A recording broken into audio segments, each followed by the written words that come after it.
Po, praise the Lord. And muli ay nakabalik po tayo sa ating leaders seminar. And welcome po dito sa ating Apostolic School of Leaders. And this is the last session po natin para po sa ating first course po natin. And magkakaroon po tayo ng first na graduation ng ating pong Apostolic School of Leaders. At ito po ay tinatawag nating Course 101 po natin, Developing Leaders. And that includes yourself and other people.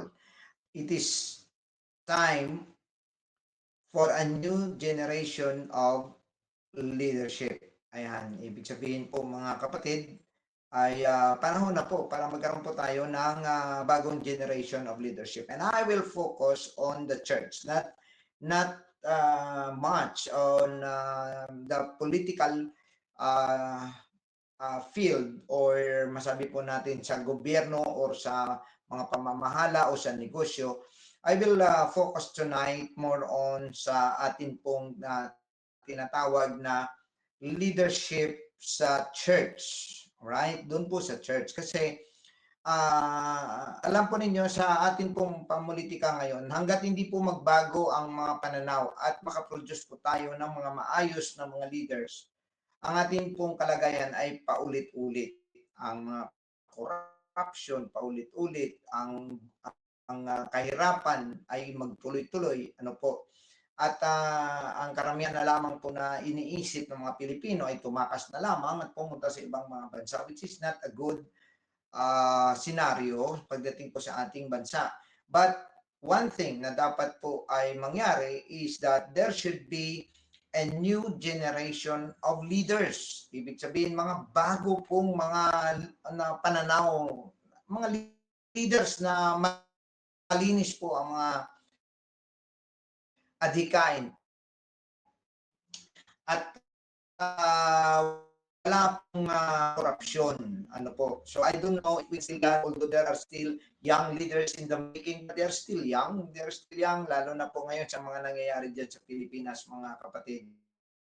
May mga bata pa, pero I think medyo they lots of time to prove themselves. At hindi po sila makain ng korupsyon. So, gano'n din mga ating mga churches, sa ating pong mga kasimbahanan, ano po. Nagkakaroon pa rin po ng mga immaturities, no? Pagdating po sa pagkakaisa, no? Immaturities pagdating sa mga church fellowships, no? Meron pong mga ipinagbabawal na mga pag-fellowships, no? Kahit na the same teaching, the same doctrine, may bawal. So sometimes makita po natin na may mga bagay na dapat talaga maganap at mangyari, at may mga bagay din na dapat ay magiging broad-minded po ang mga bagong leaders. Now, ano pong mga leaders ang kailangan po natin? Una, sila po ay mga leader na kingdom-minded. Hindi po sila dapat mga self-minded na klase ng mga leaders, mga kapatid. And if you are a kingdom-minded po kasi, ang kapakanan ng kaharian ng Diyos, yun po yung iyong gustong mangyari, no? Kahit na medyo nahirapan ka, alam mo medyo nagsasacrifice ka, pero para sa kaharian ng Diyos ay ginagawa mo ito, at hindi lamang ang iyong sarili ang iyong iniisip. So we need leaders, no? Sa mga bago, kaya nagde-develop po tayo, no? At yan po ay naging adhikain po natin since 2009 na we will produce new breed of leaders, mga leaders na kingdom-minded, no? At hindi po makasarili, hindi po yung sarili lang nilang tinitingnan nila, no? Kasi pagka ganyan po ang ma-produce natin ng mga pastor, abay, wala po itong nagkakaiba sa mga nauna ding mga pananaw ng ibang mga pastor na mas mahalaga yung kanilang kapakanan kaysa po sa kapakanan ng kaharian. In fact, ang isang patunay po diyan, may mga pastor pong magsasabi sa kanilang mga members na wag na lang magsimba kaysa magsimba sila doon sa church na ah, hindi nagustuhan ng ng kanilang leader, ano po, kahit na pareha po ang pagtuturo. So, sometimes isipin mo na lang na mas okay ba sa'yo na mapunta na lang sa impyerno yung isang tao kaysa sa mapunta siya at maka-attend siya doon sa ibang churches. So, bigyan mo siya ng opsyon, saan siya papunta, saan siya po pwede, para ang mahalaga po rito, ang spiritual life, no, ng isang tao na dapat ay makonsider.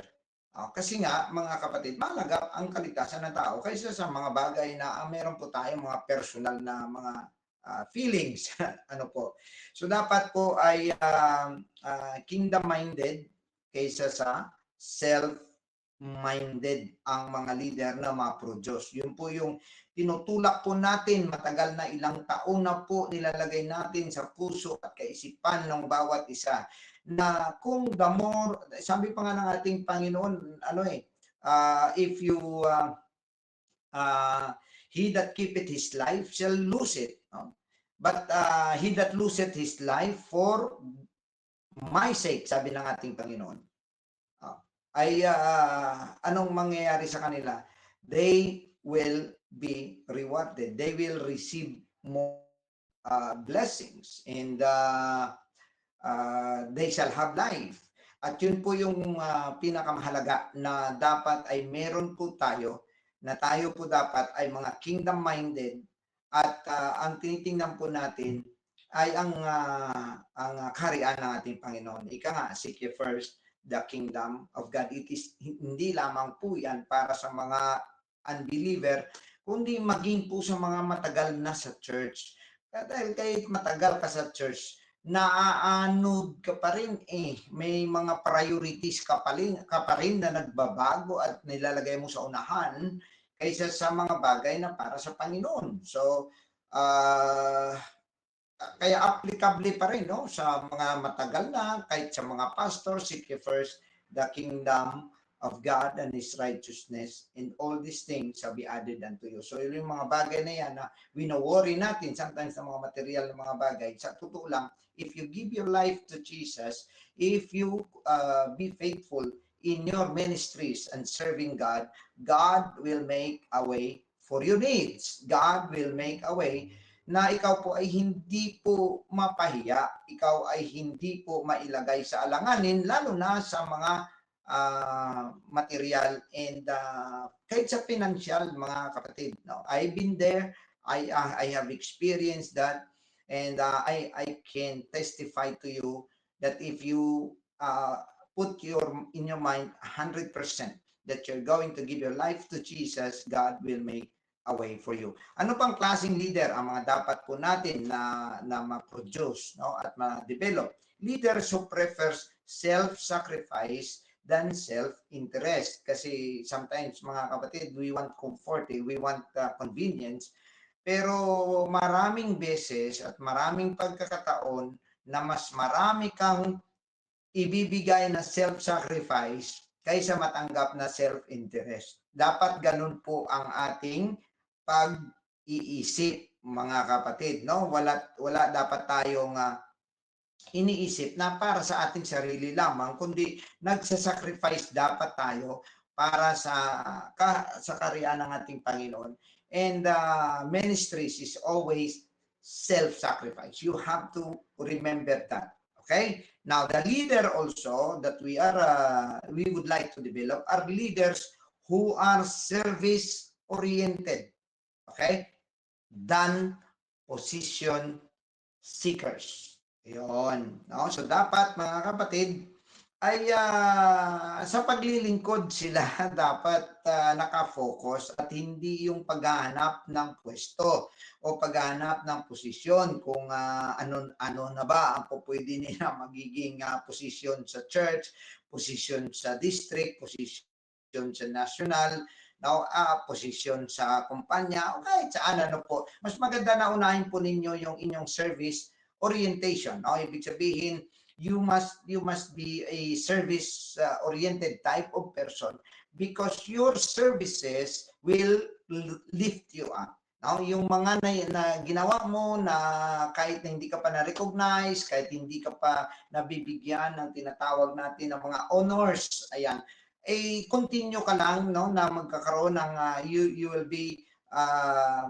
uh, you will serve as well. And that service, hindi lamang po yan Diyos ang makakita. Tandaan niyo ito, kundi maging ang mga leaders mo. Kapag nakita ng leaders mo, plus factor na po yan para na makita nila at ilagay ng Panginoon sa kanilang mga puso, this person is good. This person can be developed. So mahalaga po, service-oriented po tayo. Tanggalin nyo po sa isip nyo posisyon, hayaan nyo na yan kung may mga gusto niyan. Ang gawin lamang natin ay maglingkod po muna. Ika nga. So we need more servants than servant thinkers, no, than position seekers. Kaya nga, mga kapatid, ang posisyon susunod lang po yan. Unahin lamang po natin na makapaglingkod ng maayos at tama. Sunod po ay mga leaders na hindi po tinitingnan ang ministry na magkaroon sila ng influence, magkaroon ng fame, fortune, ayan, no? Hindi po ganoon dapat. No? Tandaan po natin mga kapatid, na ang ministry teach us to be humble. The ministry is teaching us to be low, ika nga ay submissive, and with humility, ano po, na hindi po tayo nagmamalaki sa ating mga sarili. And in that case, hindi po natin tinitingnan yung fame and fortune. Sa fortune, mga bagay na matanggap natin sa church. No? So dapat nakaredy ka. Meron bang mga financial blessings sa church? It's fine kung wala. It's fine kung meron. Ano po? Hindi, in fact, karamihan, no, sa mga mabubuting mga pastor, sila pa nga po ang gumagastos kung minsan. Which, hindi naman po yung tama kung meron naman pong mga members na may kakayahan naman po, because ang mga leaders po natin, nag-sacrifice na rin po yan. Nasa-sacrifice na nga yung pamilya nila, nasa-sacrifice na nga po yung mga anak nila, nasa-sacrifice na nga rin po yung kanilang mga gustong mangyari sa buhay nila. Ano po?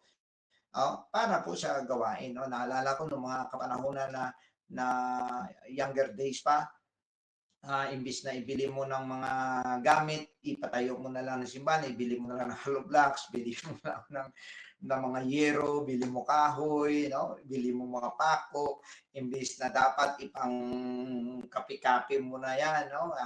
Sometimes may personal na income ka, imbis na ibili mo ng mga personal mong gamit, ibibili mo muna ng gamit ng church. No? Ganun po yun ang nangyayari sa mga pastors, lalo pa yung mga pioneering pastors. Kaya po pagka sila naman po ay i-bless ng Diyos, no, wag po sana natin silang kainggitan, no? Wag din po sila natin na parang isipin natin na parang nagpaparaya ng na yumayaman o nagano. Wag po natin tingnan doon, kasi ang isang pastor or isang manggagawa, kung mali naman po ang kanyang paggamit ng mga bagay sa Panginoon, ay meron naman pong pamamaraan ng Diyos para ituwid po siya. Ano po? But for us, avoid having an evil eye. Kasi pag nagbigay po tayo, lalo na sa Panginoon, ano po, it belongs to God. It doesn't belong to you anymore. So wala na po tayo niyan, no? Akin kasi naging beneficial sa akin yan, yung ganong klaseng pananaw. So I do not know sa inyo kung susundin ninyo ang aking payo, mga kapatid. Pero sa akin, ever since, when I was young people, when I was converted, I was still a student until nagtatrabaho po ako, until na naging pastor po ako. Ang aking pong pananaw lagi is that ang mga bagay na ito ay may mas nakaka-bless ang magbigay ka, at sa'yo ay ikaw yung ikaw ngayon nagsasacrifice. Kaysa sa mga lagi ka na lang kalibre, lagi ka na lang pasalo, lagi ka na lang walang may maibigay. dahil darating ang araw, tuluyan ka na lang walang maibigay. Tuluyan ka na lang magpalibre. Tuluyan ka na lang magpasalo. Kasi nga, gano'n no? Iniisip natin yung mga bagay na matanggap natin. Dapat hindi po tayo tumitingin sa mga makuha natin sa ministry. Rather, ang ating pag-isipan, ano ang pwede nating maibigay na paglilingkod. No? Kasi ang ministry is service po yan. Also, we need to develop leaders who will obey God than men. Ito po ay medyo nalalagay sa kalagitnaan ng mga leaders dahil po may mga leaders po na parang ayaw nila maka-hurt ng feelings ng iba, ayaw nila na ma-offend yung iba, and so ang ginagawa nila ay sometimes deviate from God's word, and then para pumantay sa mga taong ayaw niyang ma-offend, which is wrong, no? Alam naman natin mga kapatid na doon nagagalit ang ating Panginoon sa mga leaders na they are thinking about their own interest rather than the interest of God. Isa na po dyan ay si Saul, ano po, dahil tumingin siya sa mga material ng mga bagay, ay tinanggihan na siya ng Panginoon on the first year pa lang ng kanyang pag-ahari dahil mas pinili niya yung mga material ng mga bagay kaysa sa sumunod sa salita ng Diyos. At isa pa dyan na mas nauna pa ay si Moses. Si Moses po hindi nakapasok sa promised land. Pero sa promised land naman siya hindi nakapasok. I think when it comes to relationship to God, he is still with God. Ano po? At andun po siya, no? May mga elders pong pinapakita sa Revelation. I believe Moses was there because pinakita nga yan ng Panginoon sa Transfiguration. However, mga kapatid, isang nakakalungkot na bagay dahil 80 years na paghahanda kay Moses para lamang makapasok sa Promised Land, and yet he was not able to enter the Promised Land. Why? Bakit po kaya? Dahil mahal naman siya ng Panginoon, maayos naman yung kanyang pag-iisip, siya naman ay isang leader na responsable. Because many times, he hearkened to the people, ayaw niya masaktan yung mga tao, ayaw niya na ma-offend yung mga tao. Ang nangyayari na babiolate niya ngayon ang kalooban at kagustuhan at ang mga utos ng ating Panginoon. And that makes him X. uh, naka-X po siya pagdating po sa entry sa Canaan. And he pleaded 3 times. He fall 3 times sa mata ng ating Panginoon na hindi niya sinunod ang salita ng Diyos dahil sa mga tao. He also pleaded 3 times, pero yung pleading niya 3 times hindi na po pinakinggan ng Diyos. Rather, inaakyat na lang siya sa Mount Nebo, at sabi nga ng ating Panginoon, bilang consolation na lang sa iyo, at least kahit pa paano may pasaborno naman para sa iyo, ayan, ay ipakita ko na lang sa iyo ang Kanaan. And then, hindi na po nakababa si Moses doon po sa Mount Nebo. And that's the thing that we need to understand as leaders. Okay na lang yun na hindi ka nila mamahalin. Okay na lang yun na ang mga tao, they will hate you. Mas okay pa yun kaysa sa God will hate you or God will be against you. No? It is okay that these people, kung hurt man sila, as long as, again, ang iyong motibo ay honest and sincere. Ang motibo mo, mahalaga po, mahalaga po ang motibo, mahalaga po kung ano po ang inyong gustong mangyari at gustong iparanas. Ano po, mga kapatid, yung motibo mahalaga po yan.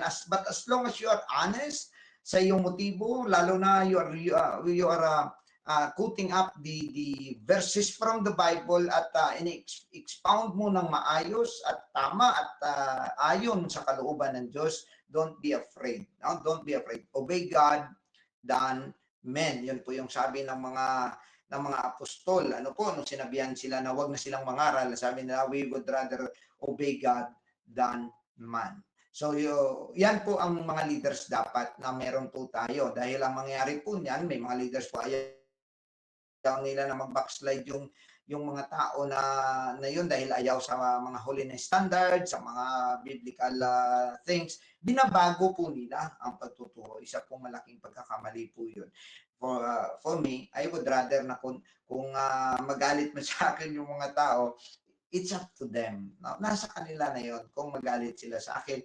But being the minister of God, you need to minister to them the right word of God. Hindi po pwedeng i-alter, hindi po pwedeng palabnawin ang salita ng Diyos dahil lang sa ibang tao. Sunod ay leaders na ating dapat ma-produce ay leaders who are very willing to give their lives and ambitions to God. Ito po mahalaga, yung mga willing, okay, are you willing to give your life? No? Are you available?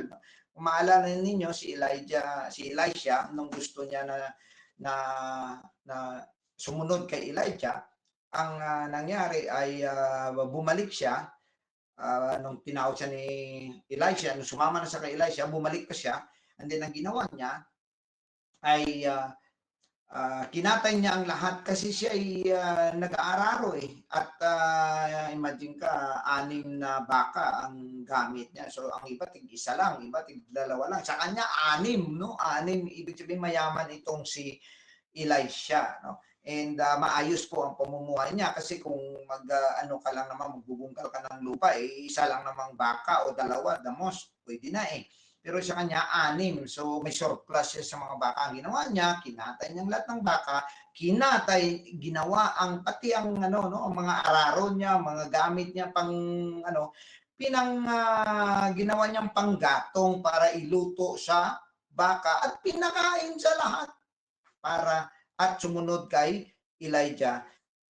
Ang punto ay para wala na siyang balikan. Wala na siyang option. He will go there. He will be, ang mind niya ay focus na doon sa pagsunod sa Panginoon. So are you willing to give your life? Are you willing to give your convenience? Are you willing to give your comfort, no, for the sake of Jesus? Yung pong mga leader na kailangan po natin. And lastly, ay mga leaders na meron pong right attitude and character. This is very important. This precedes above all requirements. Okay na yung hindi ganun kagaling. Okay na yung hindi ganun katalino. Okay na yung hindi ganun katalintado. Ha? Okay na yung para masabi mo may kulang kaysa sa masama ang attitude at character. Wala kang mapapala. Kahit gaano yang ka-expert, kahit gaano yang kagaling, kahit gaano yang katalino, kapag masama hindi tamang attitude, hindi tamang karakter, tudas ka. Tudas ang gawain. Mga kapatid, so this is very important. Ika nga, no? At dapat ay ang mga leaders na ito, they are available, they are willing, and they are humble, and they have good attitude and character. Mahalaga po yan, no? Na klase ng mga karakter. Kasi minsan may mga tao po na akala mo ay maayos naman ang karakter. Pag tinignan mo, parang lamb, no? Pero kung meron pong binhi ng mali sa puso, lalo na rebellion, kagaya po sa kay, ano po, sa kahit kay Saul, no? Nung una, ang ganda niya naman, magaling naman siya.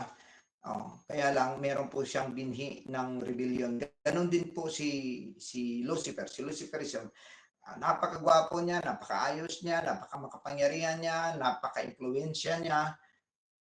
Pero when pride hits them, yung pride ang sa kanya, tumama, meron pala siyang binhi ng rebellion. So, ingat-ingat po tayo mga kapatid, ako kahit yung mga may mga pastors, may mga members, may mga elders na nagre-rebelde. Sabihin na lang natin, hindi man totally talagang lumalaban sa pastor nila, pero kumbaga parang ang dami nilang issue na sinasabi sa pastor nila.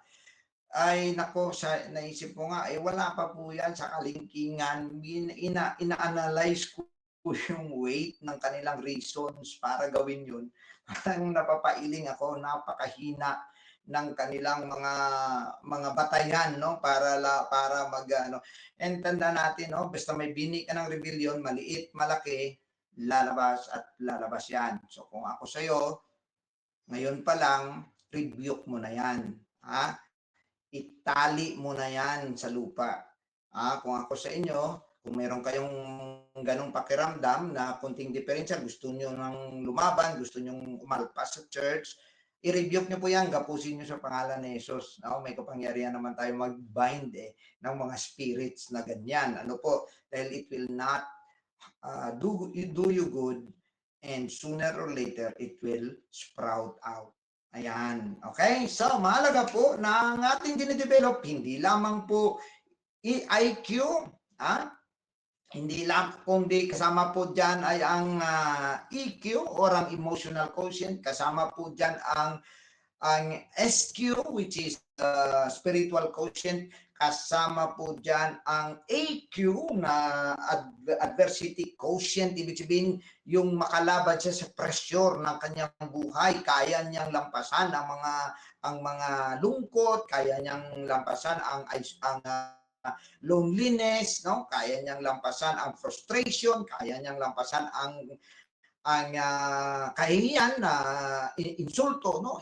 Insults, no? Kaya niya pong lampasan. Yun po ay napakalaga. Alam ko po mahirap po yun dahil tao naman po talaga tayo. Wala naman pong pagkakaiba sa ating mga nararamdaman sa puso, lalo na kung tayo po na insulto. Gayon pa man mga kapatid, nasa atin po ang pagkontrol ng ating pong mga actions. Now, tandaan natin na kung tayo naman po ay mag-develop ng mga leader, no? Kaya ang ating Panginoon, ang una niyang ginawa is to choose 12. That the purpose is to produce leaders, no? Enough leaders para ang mga leader po na ito ay sila naman ang ay magagamit para naman po doon sa gawain. Makita ninyo 12 nga lang ang pinili ng Panginoon, but it goes up to the 2,000 years and it covers the whole world. Now, ang pinakamalaking religion pa rin is Christianity, and those who believe in God, they might not be the truth, they might have some errors in doctrines, but the bottom line is they belong to Christendom na kung tawagin. Ibig sabihin, yung samahan ng mga sa grupo ng Christian religion, kasi ang mga religion, ito yung mga Islam, ito yung mga Judaism, ito yung mga Shintoism, ito yung mga Buddhism, yun po yun, Christianism, yun po yung mga religion, and almost 1/3 ng mundo ay belong pa rin po sa Christianity. That is why, mga kapatid, alalahanin po natin na dapat tayo po ay nandun ang ating desire sa pagpatuloy at pag-produce ng mga leaders. Nakakapagod lang po ito, nakakaboring din kung minsan, but if you look at life, pag tiningnan ninyo ang future, the future belongs to the new leaders. Alright? Now, may sinasabi ko nga, ang future depends on the mentors. Yan. It depends on the mentor. Pag nanahimik ang mentor, disgrasya na, wala nang kasunod. Ayan. Okay, now, leader who produces other leaders multiplies his influences and borders. So natural po itong epekto sa mga leader na nagpo-produce ng mga leaders. Ayan. So you want a better way, no, for you to be lifted up, for you to have influence, for you to have wider and broader reach na kung tawagin, mag-produce po tayo ng leader. Now, again, minsan may mga maling iniisip ang ilan sa mga leaders. Sometimes, as a leader, you may have followed the guidelines sa lahat ng mga leadership books, and naka-create ka ng good climate, na-identify mo ang mga potential leaders, no, na nurture mo sila, na equip mo sila, na develop mo sila, no, and ika nga ay you built a great team and learn to coach them, no? Nga parang ang dami na-produce ka na, possibly dozens of leaders ang na-produce mo. Sometimes here is the wrong notion. At this point, you may think your job is done. Okay na ako. May na-produce na akong maraming mga pastor, may na-produce na akong mga leaders. But sa totoo lang, hindi pa po tapos ang ating pong trabaho. At kayo huli sa aking pwesto ngayon, kayo naman yan. Kung hindi pa darating ang ating Panginoon. Ayan, pero I doubt na umabot pa tayo ng 10 years. And I think I'm still young when 10 years comes. At I am still willing to train more leaders kahit na medyo nakakapagod na. Alam niyo naman, siyempre pag tumatanda na yung tao, nagbabawas yung, nagbabawas yung mga lakas. And one thing, no, baka isipin minsan ng mga tao, parang hindi ka nawawala ng, parang hindi ka man lang na-discourage. Sa totoo lang, puno po tayo ng frustration, puno po tayo ng discouragement, pero we need to learn how to handle those emotional tragedies. Ayan, no? Yung mga bagay na yan na hindi po nararapat, mag-control po tayo. Control po natin yung ating reactions. Kasi ang reactions po natin, kahit gaano kaganda ang usapan, pag sinabayan mo na ng masamang reaction, tudas na ang usapan. Tigil na, bagong dimension na naman. Okay? Now, there is one more crucial element, and it is the true test of success for a leader to develop other leaders. Ito po yung true test of success ng isang leader. Ano po yon?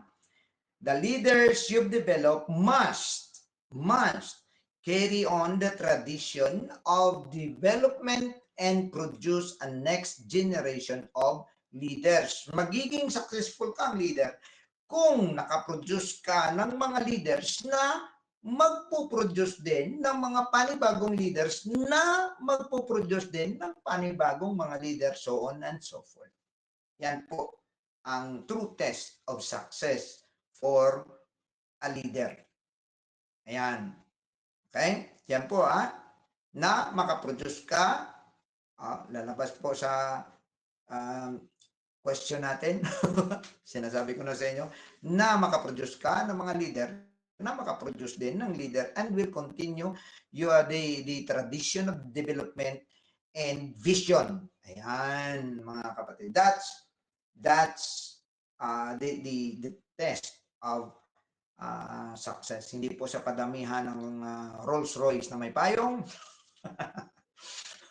Hindi po sa padamihan ng mansyon, hindi po sa padamihan ng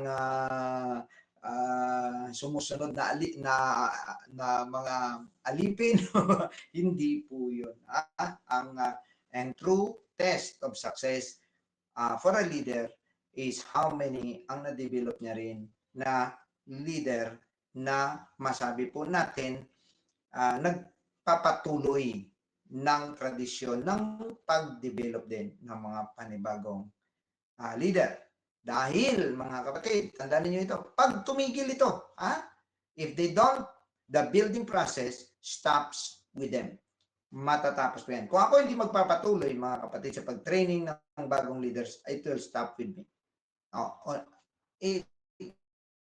Kung wari, 10 leader, 5 ang umayaw na hindi na nagtitraining, 5 na lang ang nagtitraining. So imagine ka, half na dapat ay ma-produce ng mga leaders ay nawala dahil tumigil po yung iba. So that is why, true success comes only when a generation continues to develop the next generation, teaching them the value and the method of developing the next group of leaders. That is why I put this in your mind. Hindi pa man kayo nakaabot ang ilan sa inyo sa mataas na mga posisyon, pero bago niyan, dapat meron na po tayong desire para po na magpatuloy bilang mga mentors. Dahil ika nga, dapat nananatili ang ating mga natitraining na mga leaders. Dahil kung nag-training tayo tapos wala namang, hindi naman nagpatuloy, failure pa rin. dapat magpapatuloy. So hindi lamang na nagpo-produce tayo ng leader, dapat ang mga leaders na napoproduce natin ay may kakayahan na magpatuloy. Sabi ng John 15:16, "Ye have not chosen me, but I have chosen you and ordained you that they should go forth and bring forth fruit." Ang fruit po na ito, marami po itong anyo. Pwede po sa sarili natin, pwede po yung ating mga pag-uugali, pwede po yung ating mga pananaw, pwede rin po yan, mga kaluluwang dala natin sa Panginoon. Pwede rin po ito bunga ng iyong leadership. Bunga, mga leaders na naging bunga ng iyong pagtuturo. No? Pero ito, tingnan niyo itong naka-yellow, naka-highlight. Go and bring forth that your fruit should remain. So, we as leaders, hindi lang po basta-basta na nag-develop po tayo ng leader, no? At ako wala man akong time na minsan maibigay na mag-ikot dahil siyempre po kulang nga po yung aking panahon para po sa Batasan Church. Dahil sa totoo lang, I really wish na ang mga churches po natin maliit malaki, at least I can visit them twice, two times of the services, no, sa isang taon. Pero kung makita po ninyo na kung meron po tayong 18 churches and times 2, it's 36. So that's already halfway ng lampas ng kalahati ng buong taon, doon na lang po ako. So minsan hindi po talaga nangyayari yun, ano po mga kapatid. But dapat na tayo po ay meron pong connection din po sa kanila. And most of the time, ang ginagawa ko na lang po ay nangungumusta na lang po ako. Kumusta po? Ano po ang ano pong kalagayan?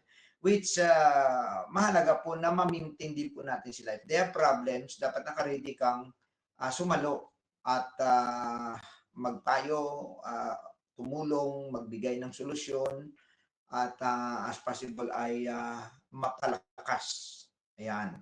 So, dapat ang ating mga bunga, hindi po yung dumating sa church tapos labas. Yung mga nabaptize dahil sa inyo, follow up nyo po.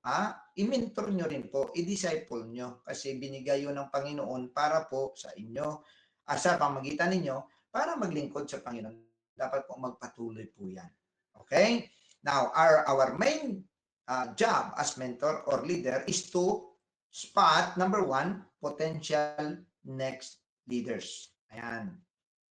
Potential next leaders. Mahalaga po na mag-develop po tayo at nakakita po tayo ng mga bagong leader na pwede pong sumunod po sa atin. Pangalawa, knowing their strength. Sorry, wrong spelling lang po yung strength ko. No? Nagbaligtad yung H and T.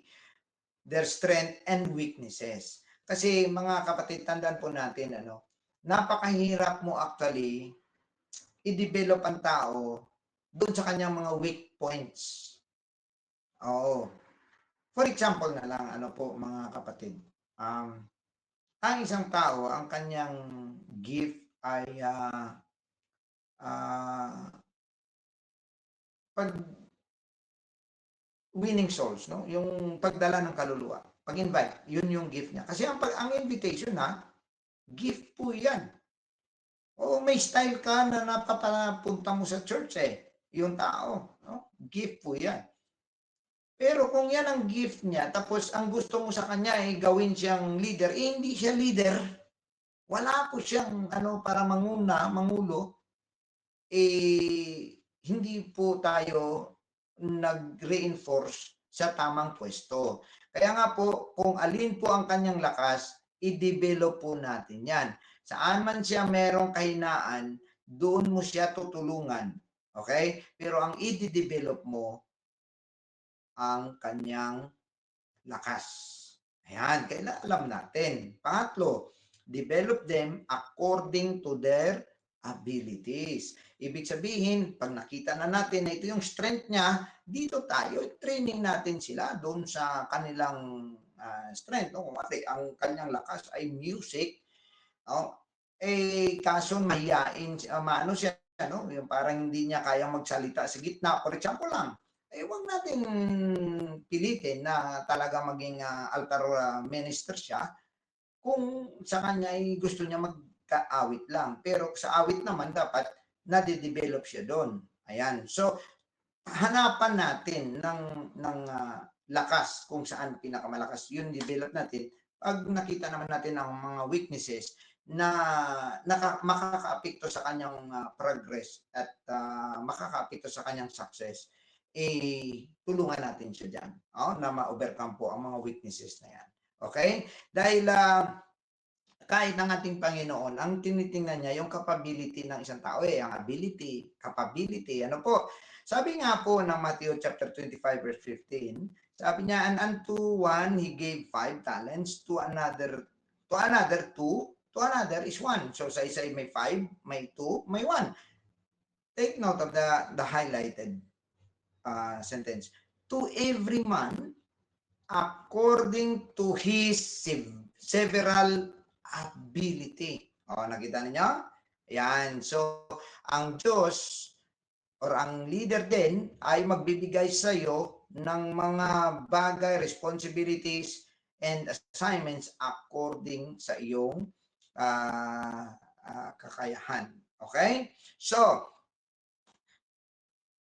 ayan. So, dapat, no, hanapin po natin, no? Tama nga po yung mga nako-comments dito, no? Na yung kung saan ang passion niya. Ayan, no? Kuwari sa music, gustong ang kanyang strength ay doon sa mga gitara. Wag natin siyang pilitin doon sa ibang areas na hindi niya nga forte yun. Okay? Hindi porke, for example, hindi porke ay pastor's wife yan, dapat magaling niya magsalita. Hindi, kung hindi niya nga po yun forte, pero nandun naman siya sa ibang ministries, it's fine, no? Wala pong, kahit nga sa inyo, napunan ninyo, bihira ninyo makita Sister Tata na nandyan sa gitna, ano po. Pero dahil ang strength niya, nandun naman sa mga behind the scenes na mga ministries, at nakakatulong para magiging smooth ang takbo at mga pangangailangan ng church. Now, it is also a ministry. So, wag po nating hanapan ng gusto natin sa ibang tao. Ang hanapin natin ang kanyang kakayahan at tulungan natin silang ma-develop ito. Amen? I hope you understand me. Now, there are 3 things that are required for a person to become a leader. Okay, 3 bagay. The traits of a potential leader. Number 1, desire. Okay? Now, pag sinabi natin desire, the ability to become a leader begins with desire. Kasi kung wala kang desire, mga kapatid, anong mangyayari? Pilitin ka, itulak ka, hilain ka pa. Hindi po. Desire is a force enough to push you forward. Yan po yung desire. Tandaan niyo, napakalakas po ng desire. No? That it will actually push you. It has enough force, more than any energy drinks, more than any power, external power. Ang desire, ang pinakamahalaga na kapangyarihan para itulak ang isang tao. So, the amount of his desire will largely determine their potential progress. Okay? So, great desire can overcome a multitude of natural deficiencies ng isang leader. Pag may desire siya talaga. Mahalaga po yan. Number 1. Number 2, relational skills. Okay? Sa totoo lang, ito po ang isa sa pinakamahalaga, na possession of character or skills, ay yung tinatawag na relational skills. Kasi kung leader ka, ano ka maging leader? Hindi ka marunong anuhan sa mga tao, hindi ka marunong makipag-negotiate, hindi ka marunong makipag-usap, hindi ka marunong makipagbagay, hindi ka marunong makisama. Yan, mga bagay na yan, mahalaga po yan. Ano po?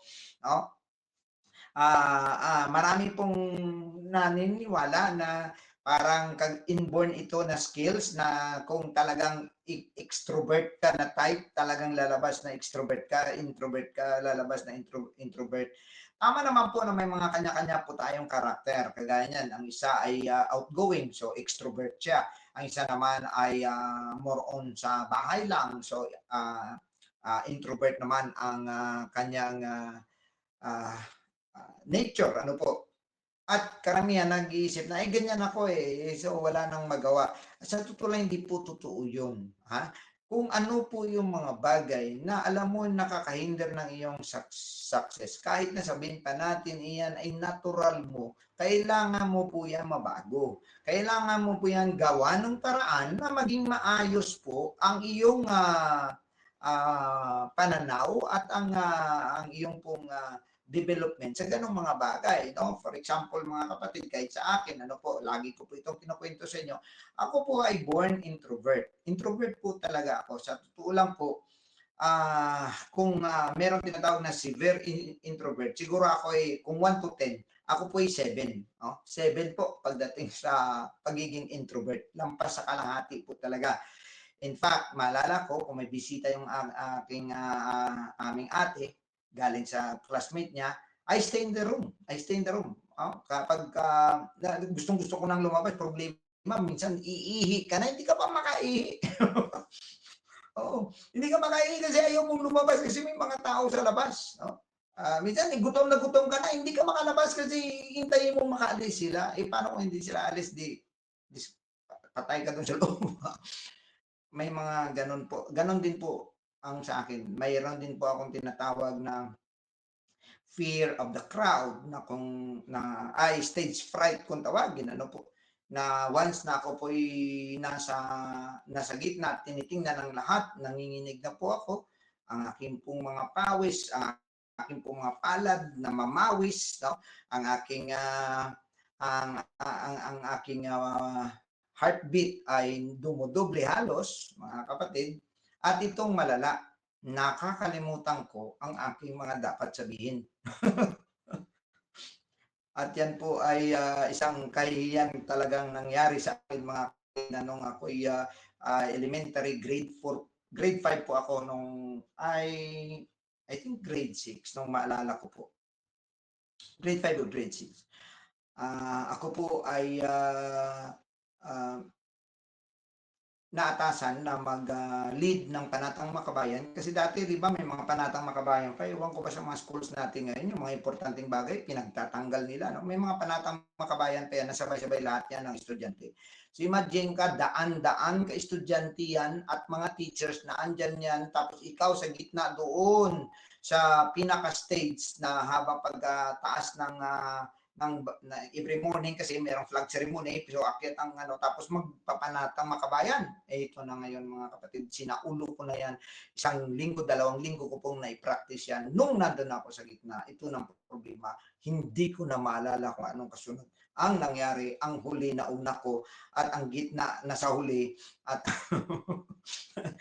naglipat-lipat yung mga salita na hindi na alam. Tinitingnan ako ng aking advisor, aking teacher, galit na galit. And mabuti na lang itong mga bata sa ulado na nila, hindi na sila sumusunod sa akin kasi mali na po yung aking mga sinasabi. At pagdating sa school, sa kwarto po namin, sa room po namin, alam nyo na kung anong mangyayari. Siyempre, may penalty po yan. Di ba? Dati-rati yung parang ginaganyan ka dito, no? Kung sa amin may guripat, minaguripat yan. Yung tenga mo minsan. Ang paborito pa ng aming teacher na yan, yung buhok pa talaga, iangat pa yan, no? Sobrang sakit talaga na iangat. Iwan ko ba, no? Ganon, no? Parang na may mga tao talagang, sabi ko nga, sana yung mga tao, at sa totoo lang, isa nga po yan ang aking, may mga nalista pa akong mga reasons na dapat hindi po ako maging pastor. Kasi isa po yan no? Na kung pastor ka dapat, may relational skills ka dapat extrovert ka na tao, mahilig ka talaga lumabas at tumayo. Talagang ganun dapat, no? Ang pagiging pastor. And alam po ninyo, nung nasa Panginoon na po ako, doon na lang po na-develop ang lahat. Doon na lang po na minsan ang iba sa inyo hindi na po makalata na ako po isang introvert na tao. No? Hindi nyo po maano yun. Pero sabihin ko po sa inyo, na-develop lang po yan nung ako po ay nasa church na at binibigyan po ako ng responsibility at iniisip ko, I have to function, I have to do this for Jesus. And yun na lang po ang aking motivation. Kaya tinatakpan ko na lang ang aking hiya talaga. Dahil ang hiya naman talaga, actually pride lang yan eh. Pero hindi talaga mawala eh. Hindi po talaga minsan natin maiwasan. Pero mga kapatid, ito po'y patunay na itong mga weaknesses sa relational skills ay pwede pa rin pong mabago, pwede pong ma-adjust, pwede pong ma-develop. Ano po? Kaya nga po, pagka kayo, isa din kayo sa mga introvert kagaya ko, huwag po ninyong ilagay sa isip ninyo na forever introvert ka dahil ganyan ka eh. Ano ngayon, ako ganyan eh. Tigilan po natin yan mga kapatid. Ha? Kasi alam naman natin na ang pagiging leader dapat ay meron kang relational skills. Because relational skills are the most important abilities in leadership. Okay? At siyempre sumusunod ang pangatlo ay practical leadership skills. Ayan, so hindi lang relational skills, kundi practical leadership skills. Dapat nag-aaral ka kagaya nito. Ito po yung kasama sa practical leadership skills. Kung leader ka, dapat nag-aaral ka ng mga how to, no, how you can do this, ano bang pwedeng gawin, ano ba ang mga dapat na ibaguhin sa sarili mo, ano ba ang mga dapat mong sabihin, ano bang dapat mong ma-accomplish. So mga bagay na yan, ano po, ay kailangan po natin. Tatlong bagay po ito ng isa ng potential leader: desire, number 1, relational skills, number 2, and number 3, practical leadership skills. Okay? Now, you have to think this, that a follower becomes a leader. Again, as it is always said, a good follower is also a good leader. So you cannot be a good leader unless you become a good follower. Sunod lang po. You will reach that. Pero ito, tandaan niyo ito, kahit nandun ka na sa tuktok, tapos bigla ka na lamang ay nagbago ng iyong pananaw pagdating sa tinatawag na sa mission sa leader. Kung tama naman ang leader mo, ano po. No? Minsan kasi iniisip mo lang mali yung leader. No? Pero bakit hindi mo tingnan ang sarili mo? Baka ikaw din ay may mali. Di ba? Wag one-sided. No? Ang nangyayari sa buhay natin, it is always two-way ticket eh. No? Hindi po yan one-way ticket. It is always two-way ticket. May kung ang tao ay masama ang ano sa'yo, check mo muna din ang sarili mo. Baka mamaya ay meron ka rin nagawang masama. Okay? So, gayon pa man. If your leader ay sometimes may mga questions ka, may mga ano ka, parang nag-iisip ka ng mga bagay na hindi tama, ibalikan mo muna yung sarili. Tingnan mo muna. Baka ikaw naman ay may problema din. Kasi lahat naman ng leader ay maging mabuti sa mga taong mabuti sa gawain. Ayan. Okay? So kung hindi ka baka mamaya, kaya ka hindi binibigyan ng atensyon at binibigyan ng pansin kasi nung binigyan ka one time ng assignment, hindi mo naman ginawa. Ayan. Pag nangyari yan, wala na. Hindi ka na babalikan. Matagal, no? Bago may pakita. Yan. Okay, now, again, may mga tao na sinasabi na kung ang leader para lang sa born leader. Hindi po. May mga pagkakataon po talaga na sa grupo po na ito, kahit sa mga kikinig ngayon, no, na andyan sa church, meron po dyan na tinatawag ng mga non-leaders talaga na parang hindi sila nakakaramdam ng o hindi mo makitaan ng leadership skills, no? So, but we can still develop them. And here are the 4 things to remember. Number 1 is maintain a positive environment. So, kung gusto natin silang ma-develop as leaders, yung mga hindi natin makitaan ng natural tendency to become leader, dapat meron silang tinatawag na positive environment. Ibig sabihin, ramdam pa rin nila na meron pa silang magawa, no? Maramdaman nila na hindi sila dinadown, hindi sila pinapahiya, hindi po sila nilalagay sa spot. Rather, ay nararamdaman nila na may room pa for improvement. Okay? May room pa for improvement na pwede pang mabago. Ang isang bagay na parang mahirap baguhin, mabago pa naman. That's a positive environment. Ibig sabihin, feeling niya hindi na kaya, pero actually, kung bigyan mo siya ng tamang pananaw, kaya naman pala. Ayan. Number 2 ay, andyan, nakasulat, express high belief in them. So, bilang leader, ang number 1 na maitulong po natin ay pagkatiwalaan po at paniwalaan po ang kakayahan ng isang tao. Ayan, na kaya niya. So, kaya ma-detect mo ang mga pwede palang maging leader kahit na hindi mo sila makitaan masyado at medyo ikangay camouflage yung kanilang appearance doon sa mga ministries. Ano po? Pero once na mabigyan mo sila ng assignment dahil pagkatiwalaan mo sila at nagawa naman nila, yan po ay isang magandang boss para siya ay magiging leader din. And also, hindi lang basta na kumbaga pagkatiwalaan mo sila, kundi i-empower mo rin sila. Hindi po pwede na, bahala ka na dyan. Dapat gumagawa rin tayo ng paraan para ma-encourage sila, mabigyan sila ng apoy, mabigyan sila ng lakas, mabigyan sila ng strength para magpatuloy, gawin. Yan, i-empower natin sila, ibig sabihin, bigyan natin sila ng mga pamamaraan para magawa nila ang mga trabaho na gusto mong ipagawa sa kanila.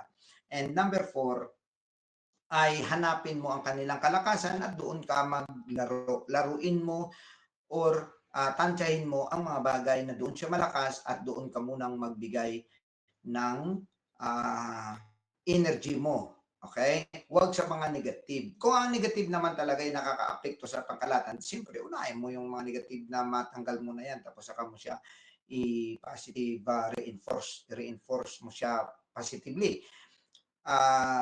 However, kahit po sa exam, ang technique is unahin mo yung kaya mo at saka na lang yung mga mahirap. Tama? O, yun. Okay, now, what leaders should have? Ayan. Number 1, leaders should think big. Ano ba ang dapat meron ang mga leader? Ang mga leader dapat ay nag-iisip ng growth, expansion, forward, elevate, accelerate. Yan, mga ganun ang iniisip. Dapat pa ganun pa. You need to think big because what you think is what you are. So, think big and it will just make a way na lalago ka, lalaki ka. No? Dahil sa totoo lang, when we are called by God, we have enough power to do greater things eh. So, itong sabi ng John 14:12, verily, verily, I say unto you, he that believeth on me, the works that I do, shall he do also, and greater works than this shall he do. Nakita ninyo?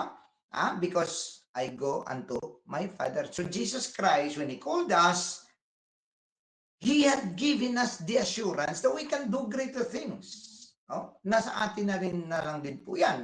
Ano bang ating pananampalataya niyan? Ano bang paniniwala natin dyan? Ano ba ang gusto natin mangyari dyan? Ano po? Kasi kung ang Diyos ay nagtatrabaho lamang sa ating pananampalataya, if you don't have faith, then forget the blessings of God. Forget that God will answer your prayers. Okay? Now, the good thing is, Jesus is in heaven to give us strength and opportunities to do and possibilities to do greater works. All right? Number 2, leaders think in terms of other people. Yan. Siguro naman self-explanatory po ito. Dapat ang iniisip po natin kapakanan din ng iba. At saka ganito po, pagka-leader ka, hindi lang yung feeling mo lang yung gusto mong mangyari, yung ipilit mo talaga kung anong feeling mo. Sometimes nakakatulong na ilagay mo naman ang iyong sarili doon sa kanyang pwesto. Wari, hindi mo maintindihan siya, na masamang loob sa kanya, na bakit ganyan. Ang gawin mo muna, imbis na ikondina mo siya or pagalitan siya or anuhan mo siya, doon iyan mo muna, alamin mo muna yung mga scenarios at ilagay mo muna yung iyong sarili doon sa kanyang sapatos, ika nga, ano? At malaman mo na, okay, sige, pwede, okay. Kaysa sa kino-curse mo na yung tao sa puso mo, sa isip mo, wala ka pa namang may nakita, wala ka pa namang may naintindihan, okay? Hindi mo pa alam, no? Minsan, kagaya niyan, no? Tatawag ka, tapos hindi nila masagot.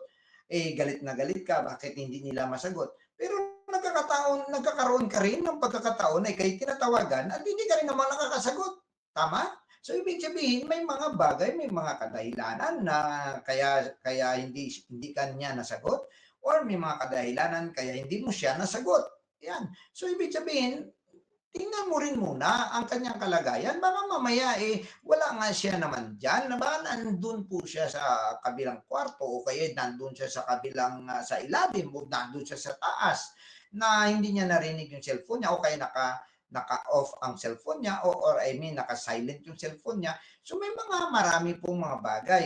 Yun po yung isang bagay na sometimes we need to think also of the point of view of others. Okay, hindi lang po yung atin, yung iba din. Okay, number 3, leaders should think continually. Dapat patuloy po tayong nag-iisip ng mga innovations, ng mga magandang bagay. Dapat patuloy, hindi tayo nagka-clog up at tumitigil sa isang bagay at maging kontento. Dapat continue lang. Continue. Ano pang pwede? Ano pang magawin natin? Ano kaya ganito gawin natin? Ayan, no? Dapat patuloy po yan. Number 4, ang leader dapat ay marunong siya mag-alam nung tinatawag na natin na the bottom line is, which is the foundation. Ano ba talaga ang dapat mangyari? Ayan, ang bottom line ay dapat marunong siya sa ganito. Ang bottom line ay dapat na ma-encourage yan. Bottom line ay dapat makapunta sa simbahan. So dapat ganun ang mga alam natin yung mga ang bottom line na kung tawagin natin, it is where the action is based. Yan, and the result is expected. Yun po yun na you think on the bottom line, no? Huwag po tayong masyadong idealistic. Doon po muna tayo sa may mga idealistic expectations po tayo, but that is above the bottom line. Ano? Ang bottom line actually, dapat ilagay mo diyan na ito po yung pinaka dapat na mangyari. But that is something na gusto mong mangyari.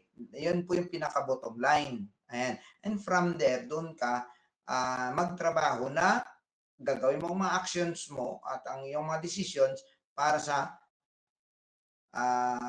matupad ang tinatawag mong bottom line. Now, number 5 ay think without lines. Ibig sabihin, hindi yung nakakulong ka lang sa kwadradong area na kung tawagin. Think beyond the battle din sometimes, no? Beyond beyond the box kung tawagin nila, outside the box. Think outside the box na kung tawagin. Ano po? Na porque yan lang po ang alam ko, hindi ko po alam yan, ito lang po kasing alam ko. Pwede nga namang mag-extend ng konti, di ba? Kasi alam niyo ang progress at ang innovation are made by people who think without lines. Ibig sabihin, kaya pa yan magawa, pwede pa yan. Kaya nga nagkakaroon, tingnan ninyo ngayon yung mga lumalabas ngayon ng mga technology. Grabe, matindi ang mga, pero yun ay mga taong nag-isip na pwede, kahit nang iba nag-iisip na hindi pwede. No? Kagaya nga nung sa, di ba, ang kwento ni Ford, na gusto niya ng isang 8 cylinder na makina, no? V8 ang gusto niya na ma-develop. Sabi ng mga engineers, imposible po yan, 4 lang po talaga. Maximum na tayo sa 6. Sabi niya, hindi kaya yung V8. Hanggang sa nag-resign ng ilang mga engineers, hanggang sa pinire niya yung ibang mga engineers na lagi na lang nag-negative sa kanya. Sabi niya, hindi po pwede pa rin yan. Kaya yan, i-develop nyo yan. Until bandang huli ay nagkaroon po talaga ng V8 engine ang Ford. So tandaan natin, ano po mga kapatid, na sometimes, if we think beyond, we can go beyond. Pero wag po doon sa mga masamang beyond. Doon po tayo sa mag-explore po tayo sa success. Huwag po doon sa mga bagay na magbibigay lamang sa atin ng hindrances. Now, number 6 ay leaders think in terms of invisible factors. Ayan, invisible factors. sila'y dapat critical thinkers. Alam niyo mga intangibles, no? Leaders think in terms of intangibles. Intangibles are the invisible things that you can achieve, but they affect. No, it is a factor of success. No, so kasama po yan ang yung pag-aralan mo ang timing, kailan, paano, ayan, saan, yan, o timing, no? Yung moral, ibig sabihin ng tinatawag ng moral, yung support, no, ng yung feelings ng mga tao, sila ba'y kino-consider mo ba na may desire din sila na gawin din ang iyong mga proposals, no? Attitude, nandun yan, no? Mga bagay na minsan hindi mo makita, naramdaman mo rin, ano po, momentum, no? Yung gaano ba kabilis ang iyong kailan nyo ba ituloy-tuloy kasi naramdaman mo na, ayan na, nakadire-diretso na tayo, tuloy-tuloy na tayo dapat, that's momentum. Minsan sabi pa nga ng ating Panginoon, ng Bible, quench not the spirit. That means, in our actions, kapag may momentum ka, use the momentum for your good. Ayan. And also the atmosphere, yung mga bagay na yan, dapat iniisip po natin yan. No? We read between the lines. So, ibig sabihin, hindi lang tayo basta doon sa nakabox lang tayo doon sa mga letra. In between lines ay nababasa din po natin yan at na-anticipate po natin ang unexpected na mas lesser po dahil na-anticipate po natin, mas lesser po ang troubles and problems ahead. Ang tawag po dyan ay critical thinking. Dapat meron po tayong pananaw, advance tayo. Ano po? And then lastly is leaders should think quickly. So there are things that you need to decide immediately. There are things that you need to decide quickly dahil mahalaga po na hindi po mapatagal ang problema, mga kapatid. And so, we as leaders should be prepared for the need in changes of leadership style.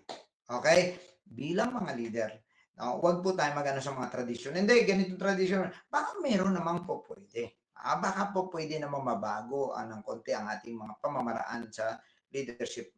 Tumanggap po tayo at maganda po tayo sa pagtanggap ng ganong klaseng mga pagbabago sa ating pong pamumuno. Ayan, mga kapatid. And so, hanggang dito lamang po tayo mga kapatid, bilang mga leaders po tayo ay hinanda po tayo ng ating Panginoon sa tamang pag-iisip, inihanda po tayo kung ano po ang ating mga gagawin, mga bagay na hindi dapat gawin at mga bagay na po pwede pa nating ma-explore, tayo po, tandaan po ninyo ito mga kapatid na the leaders are the chosen few. So, I hope that ang lahat na nakikinig ngayon ay isa sa may desire na maging leader at magpagamit sa ating Panginoon. Because if we stop here, there will be no other young leaders to follow. Alright? So, tandaan natin mga kapatid, mga minamahal, alam ko ang iba sa inyo ay offline na kung manood nito ng ating mga videos. However, isa po sa pinakamalaga, these are just but lectures. But if you will not apply it to you and you will not practice it, this is just nonsense. Okay? So, sa ating mga nakikinig diyan po sa church natin sa Batasan, sa mga meron po tayong nakikinig sa ibang bahagi po, dahil mahaba-haba usually ang ating mga session, so yung iba hindi nakakapatuloy at manunood na lang sila in some other time. But then again, mga minamahal, tandaan po ninyo ito, dalawa lamang ang iyong pwedeng pagpipiliin. Which way you want to go? A follower or a leader? The one who leads or the one who follows? Ayan. Okay? But then again, being a leader, it has responsibilities, it has accountabilities, it has responsibilities. Alright? So, maraming salamat po sa inyong lahat. No? Ito na po ang ating last session ng ating pong Apostolic School of Leaders, and hopefully may napulot po kayong mga bagay na nakakatulong po sa inyong pananaw at nakakatulong din sa inyo bilang mga leader ng ating Panginoon, lalong-lalo na sa inyong mga churches. Praise the Lord. And again, ang ating pong mga katanungan, no, nauna nga doon ay ang mga bagay, no, na kailangan, no, at hinahanap natin sa isang leader. So magbigay po tayo ng dalawang bagay na dapat ay nasa isang leader. Ayan. And siyempre po ay idagdag din po natin ang katanungan, and i-ano din po natin ang ano ang dapat na meron sa isang leader. Dalawa rin po yan, no? And ito po ang ating na-discuss, and also what leaders should think. Ayan, magbigay din po tayo dyan ng dalawa. And siyempre ang potential traits o traits of potential leaders, no? Kahit isa lang po yan dyan. So isang potential leaders, traits of potential leaders. 2, what the leader should think. And 3, what the leaders should have. Okay? Ayan. Sorry. Yun na po yun, no? What the leader should think, ay maglagay na lang po tayo dyan ng tatlo. Ayan, tatlo para maiksi na lang po. Ayan, tatlo. At what the leader should also traits.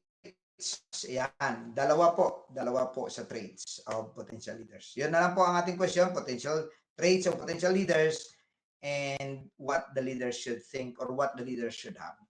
Okay, so maraming salamat po sa inyong lahat, and I'm so glad na tayo po ay nakatapos ng 2 libro. Wow! Akalain nyo yun? Nakadalawang libro po kayo na natapos, at ito pong ating mga seminars na ito ay mahalaga din po ito. Po ay nakakatulong po ang Apostolic School of Leaders ng mga bagay na dapat po natin maintindihan bilang mga leaders at bagong leader. Allow me to pray for you tonight as we end this lessons po natin.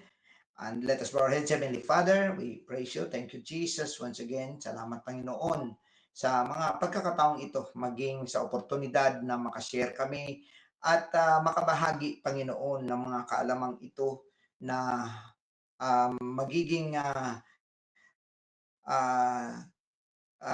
instrumento, Panginoon, na kami ay mas lalo pang ma-improve at kami maging effective leaders. At hindi lamang yan, Panginoon, kami ay magiging mga leader din na mas mataas na mga antas ng iyong opportunities. Maging, Panginoon, sa mga bagong kaluluwa na or young people and young elders na matraining sa pagiging bagong leaders, Panginoon. I pray for them.